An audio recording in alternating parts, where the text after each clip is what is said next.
নমস্কার, ট্রাইব টিভির পর্দায় আপনাদের সকলকে স্বাগত। আপনাদের সাথে রয়েছি আমি অনন্যা। চোখ রাখবো আজকের গুরুত্বপূর্ণ খবরে। মালদা জেলা থেকে কালাজ্বর নির্মূল হয়েছে, তার জন্য জেলা স্বাস্থ্য দপ্তরকে স্বীকৃতি দিতে চলেছে কেন্দ্রীয় স্বাস্থ্য মন্ত্রক।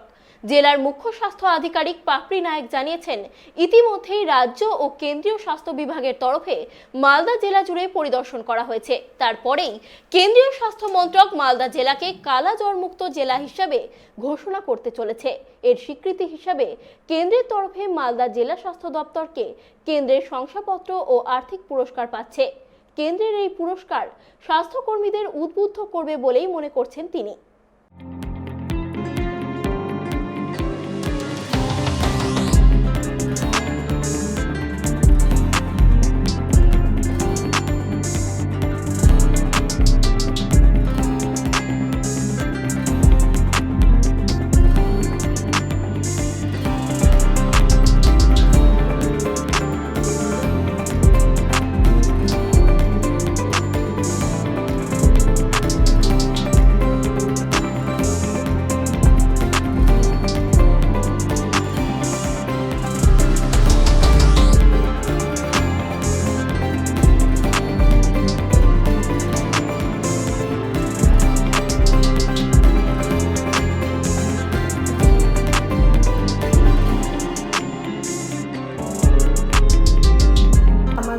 আমরা একটা কালাজ্বর এলিমিনেশনের জন্য একটা অ্যাওয়ার্ড আমরা পাবো।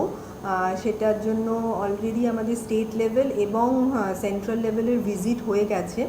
আমাদের একসময় মালদাতে কালাজ্বরের প্রকোপ অনেকটাই ছিল, কিন্তু এখন আমরা বিগত 6 বছর ধরে আমাদের এখানে কালাজ্বর এলিমিনেশন করার জন্য আমরা যে প্যারামিটার সেটা আমরা অ্যাচিভ করেছি এবং সাস্টেনও করছি এখনো পর্যন্ত। প্রতি 10,000 পপুলেশনে একটার কম কেস, এইটা আমরা অলরেডি আমাদের সব ব্লকে আমরা সেটা সাস্টেন করে চলেছি এখনও। তার জন্যই আমরা এই অ্যাওয়ার্ডটা পাবো। সেটা একটা স্বীকৃতি স্বাস্থ্য দপ্তরের জন্য অবশ্যই, এবং এতে আমরা একটা সার্টিফিকেটও পাবো এবং কিছু ক্যাশ প্রাইজ সেটাও আমরা পাবো।